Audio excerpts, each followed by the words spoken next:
This is Risky Women Radio, a show to connect, celebrate and champion women in risk, regulation and compliance, sharing insight and perspective from the most influential members of our global Risky Women network on the latest developments we need to think about, the challenges we should all talk more about, and the innovation we are most excited about in governance, risk and compliance. Bringing together the hundreds of senior women professionals already connected with a new emerging group of leading women and men. I'm Kimberly Cole, your Chief Risky Woman. Welcome back to our transformation series on Risky Women Radio, where we will be talking about innovation and transformation and taking a look ahead at the views from some amazing risky women on what's next in the world of risk management. I'm Lucy Pearman, Global Head of Risk and Controls Transformation at Protiviti, and I have the pleasure of introducing today's risky woman, Donna Timlen. Donna has been Chief Compliance Officer based out of Baltimore of OneMain Financial, America's largest installment lender, since November 2015, and reports to the OneMain General Counsel. Donna has served as CCO of OneMain Financial and its predecessor company, both units of Citi, since 2010. As CCO, Donna is responsible for driving the strategic direction of the company compliance program, ensuring the board, management, and all employees understand and adhere to regulatory and other risk management requirements, and providing a governance and oversight structure that includes assessment, escalation, and reporting. Prior to her role as CCO, Donna was the Compliance Director of Business Operations Compliance Support Team for Citi Financial from 2007 to 2010. In this capacity, she had primary oversight responsibility for ensuring business operations complied with compliance and company policies and programs. In addition, her team managed compliance reporting and escalation programs. Donna began her career with Citi in the corporate audit team as staff auditor and ultimately became program director of the Baltimore-based team. In 2001, she transitioned to Citi Financial Business Operations, holding multiple positions managing business administrative support functions, for example, account payable and purchasing. She created a business governance structure for records management, information security, and continuity of business. Welcome, Donna. Hi, Lucy. I know I gave a brief bio, but Donna, in your own words, can you tell us your story? I'd be happy to, and thank you, Lucy, for having me. So, if I look at my journey, let's call it 30 years. So the first decade of my career I spent in audit. And I certainly, when I started my career, didn't aspire to or know that being a chief compliance officer was going to be on the horizon. But I started in audit, so ending in compliance is probably a full circle. My second decade, I spent in operations in the business. And as you mentioned, I did many glamorous things like purchasing back in the early 2000s when it wasn't as fun as it is now, and accounts payable and information security, which also wasn't as glamorous as it is now. But it was a way of introducing into the world of controls in business, but having operations background. So when I moved into compliance in 2007 and ultimately a chief compliance officer role in 2010, I've been able to spend the last over a decade in compliance space, which I love. So the journey has been kind of full circle. I'm very comfortable in the compliance space, but honestly, I think that time that I got to spend doing a bunch of different roles in operations was really informative in how I think about compliance today, because it brings a different perspective to have some operations background as you're trying to manage compliance risk. Very good. And so far, Donna, what's the biggest risk you've taken in your career?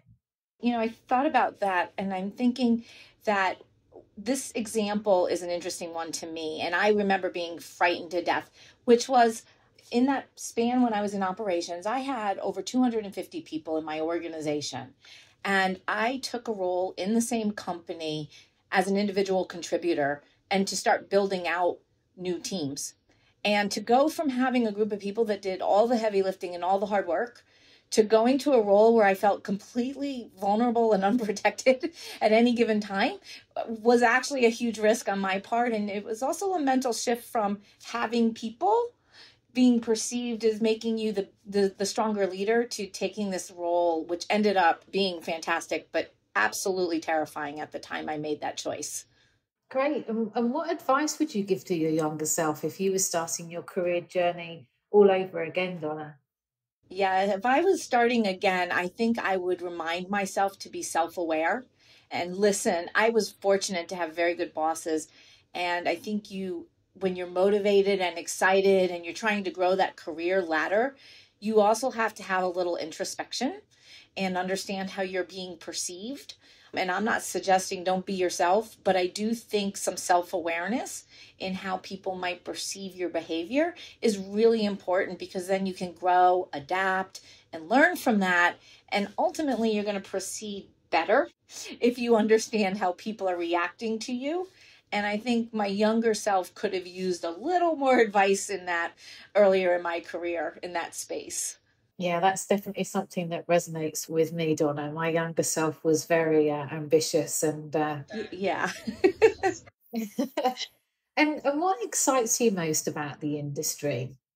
It's an interesting question, Lucy, because people don't always equate compliance and risk with fun and excitement, but it can be, especially as we think about transformation. Our industry in the lending business and the financial services business is interesting. If you read the headlines, whether, it's old school in a newspaper or on your phone, it's always something going on in the financial services industry. It's become very innovative to stay relevant, and compliance has to actually do that too. Because if we don't get innovative and stay relevant, we're going to put the company at risk, or potentially our customers and our stakeholders. So I find it to actually be very dynamic. And I enjoy that a lot. It's not the same every day, which I think people think it is, but it really isn't. Yeah, I would agree with that. And in my experience, I think the culture in compliance embraces change a lot more than other parts of the organization. So you can do some quite exciting things. This episode is brought to you by Protiviti. Protiviti is a global consulting firm with deep expertise in transformation, risk management, and compliance. Partner with Protiviti and face the future with confidence. So before we dive into our main topic, can you give us a bit more background on your experience with compliance transformation and the work that you're doing at OneMain Financial? OneMain Financial was the coming together of two legacy companies about 6 years ago. And that just demanded transformation and innovation, because we had to bring together two very different organizations in policies, in practices, in products, in systems, in our backgrounds and what we were used to, even how the compliance organizations were structured and how we thought about things. And what we needed to do was we needed to be nimble, and we needed to have a plan. And two things we tried very hard to make sure we did. One, we tried to build controls in. So we really wanted to build an organization that focused on prevention. And that is not a new idea, but it's a hard idea to actually execute against, because people want to move fast and furious, and nobody wants to slow down to make it, cumbersome. But building in controls and automating controls versus bolting them on later was very important to how we approached it. And then on the detection side, we were really focused on what's our most efficient way of doing detection. And we can talk, some more about that. This is my favorite area. We're using data and analytics, and we tried to take things to a much more modern approach than traditional testing. And, we all like to trust but verify in compliance. But how we chose to verify and understand how well the organization is doing to our commitments was something that we spent a lot of time and energy in building out for our organization. And what are the first steps that you think organizations need to take to innovate and transform? I mentioned earlier that I had a little bit of operations background, and for me, the transformation was a bit of a mindset shift for everybody, people on my own team and my partners, because we had to show the value proposition of what compliance could bring to the table. besides just, oh, they're here to keep us safe. We needed them to understand that we could provide a tangible value for all our internal stakeholders, them included. And our team had to have a mindset of thinking things a little bit more operationally. What's the best and easiest way? How do we show an organization not the likelihood or the possibility of a problem, but how big was the problem? How serious is it? Do you want to really talk to your partners that you saw one thing happen out of 30? Or do you want to say you had 10 or 1,000 out of an entire portfolio of business, which is really where we brought our program, was doing everything we possibly could using data and analytics at a company level. You can't do that everywhere, but wherever we could, we have done that. And the business loves that because it's very tangible to them and they can act on that. And frankly, it supports our case to build controls in, because if a process is manual and complex, it's hard to execute against it consistently. And if we can show an error rate, our partners are on it. They're like, okay, we need to not have this be manual. Let's fix this. So it definitely drives to root cause and solution as well. I think that's really important part of it. And you have to have a strategy. The company has a strategy. Compliance should have a strategy. So you have a mindset, you have a buy-in, but you have to have an actual strategy. We set a 3-year strategy. This is our 3rd year in. It took us a little time to put our strategy together to understand that. But once you had a strategy, it was translatable and everybody was working towards it. Just like in any company, that's what happens. If you have a team set of goals and a brand, we attached a brand to be partners, to be knowledgeable, to be collaborative, to be solutions oriented. When we attached a brand to that, everybody understood that we weren't there to only find the problem, but understand the why and be part of the solution. And that was incredibly helpful for us in figuring out how to drive the changes that we wanted. That's great. And you mentioned like the process complexity and some of the manual nature of some of those processes that are run typically in organizations, particularly across the entire organization. What are the other biggest challenges that you think companies face when they're trying to undergo the level of transformation you've driven at OneMain and in such a highly regulated environment? I think there's at least 2 that come right to mind. And the first is people and talent, right? When you're going to do this, one, you can't forget about your people. You have people on your team doing roles today. So you want to protect the talent you have. You want to invest in the talent you have. Everybody has their diamonds that will rise up and grab onto these challenges, and they do. So I think our big challenge was motivating the talent we had, retaining the talent we had, but also recognizing where we could augment and had skill gaps. And what we did is we tried to market ourselves so that our people in our data science team and our technology team came to join our little team to help us. And because they were coming from inside the company, they really brought additional value and skills into the team. So people is a big challenge. I think the other thing is you cannot take your eye off the ball. So just because you're taking and transforming, everybody wants to pay attention to the bright, shiny object, but you can't just forget about what you were doing. You can't stop doing that. So you have a little bit of parallel track, a little bit of overlap that has to happen as you transition. And you have to convince your people that there's roles for them, and so what we did is we did more without more people. So we got more coverage, but we did repurpose some of the roles and the jobs that we had so that we could upskill. And that is what we did. But we had to have the people buy-in, we had to have the people support, and we couldn't lose sight of our day jobs, which was we had to provide the coverage as we were transforming. We couldn't, I wasn't willing to compromise that, and none of my leaders were. We needed to make sure we still were providing results and feedback and doing our day jobs. That's great. And you mentioned the kind of repurposing your people, upskilling or reskilling or repurposing into different activities.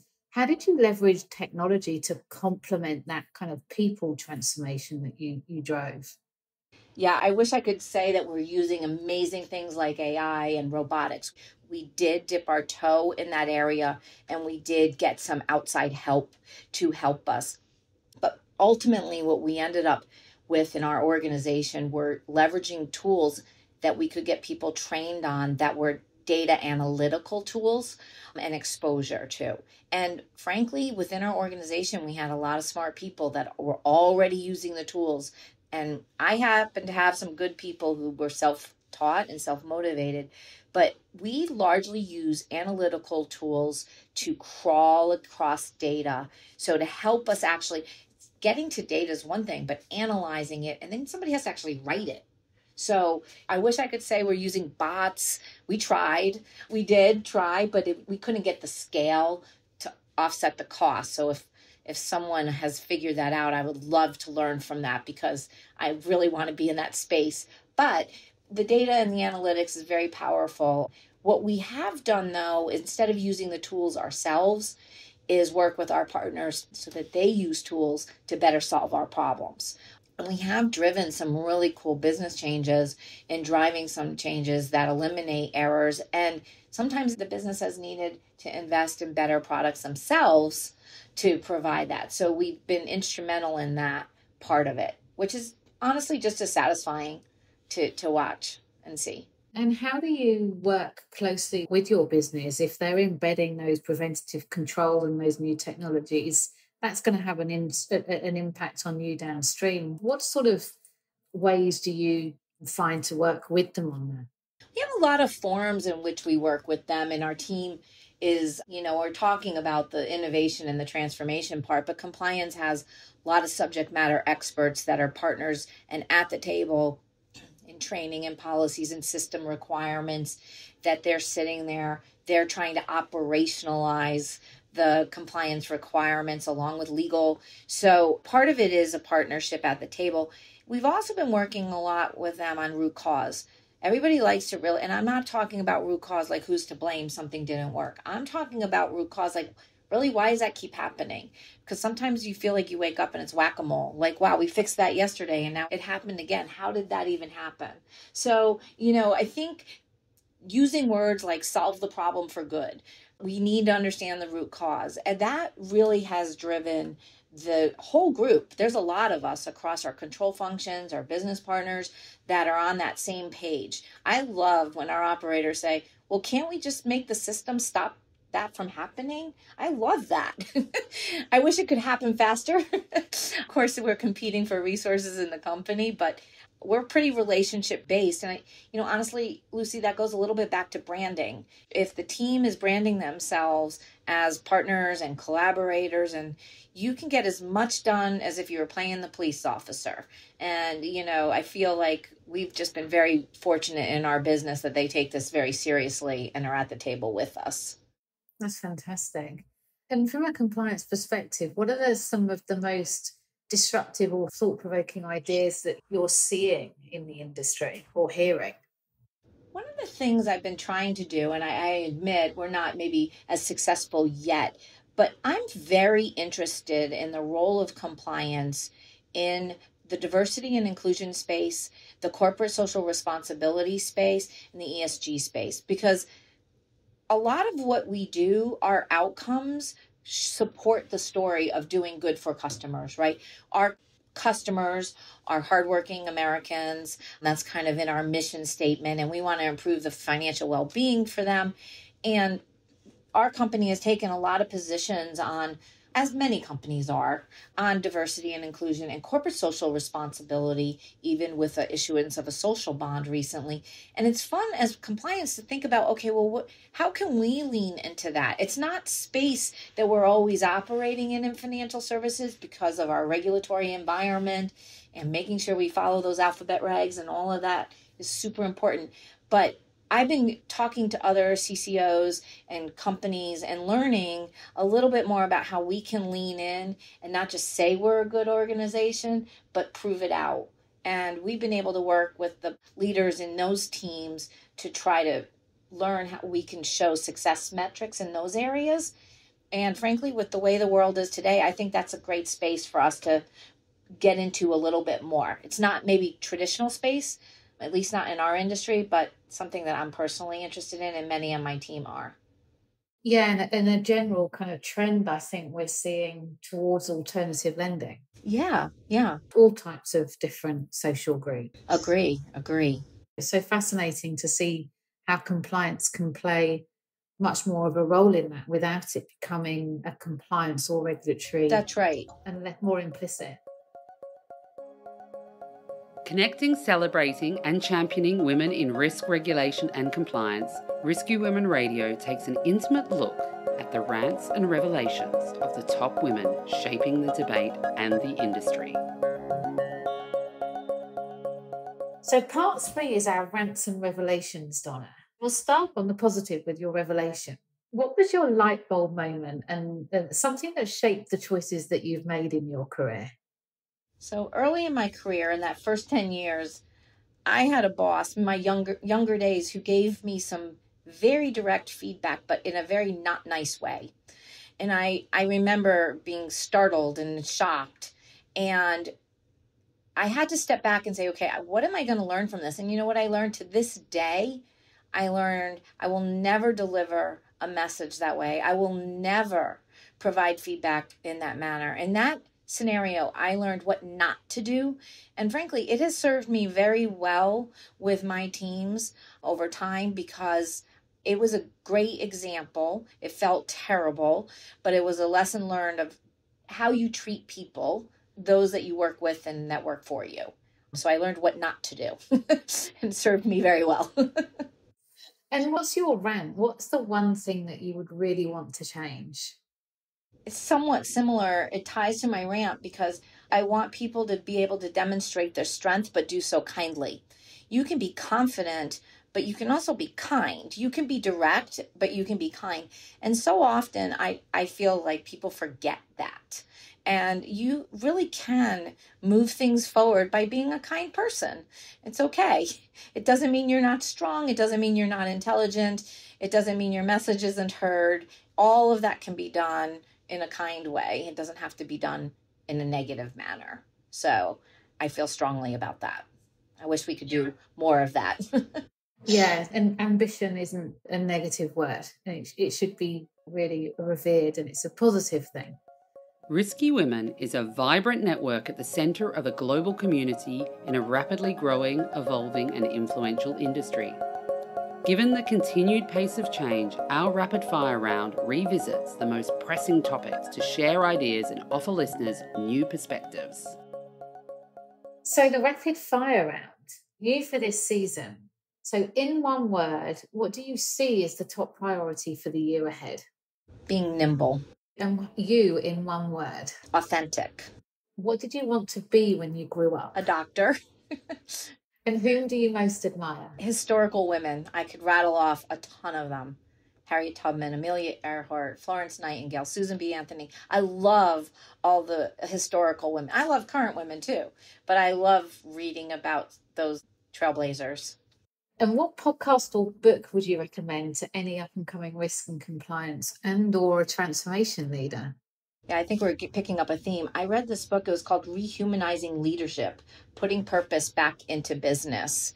I think regardless of what you're doing, it is a really good reminder as a leader about rehumanizing leadership. I found it to be a very easy read, not dry, very nice read.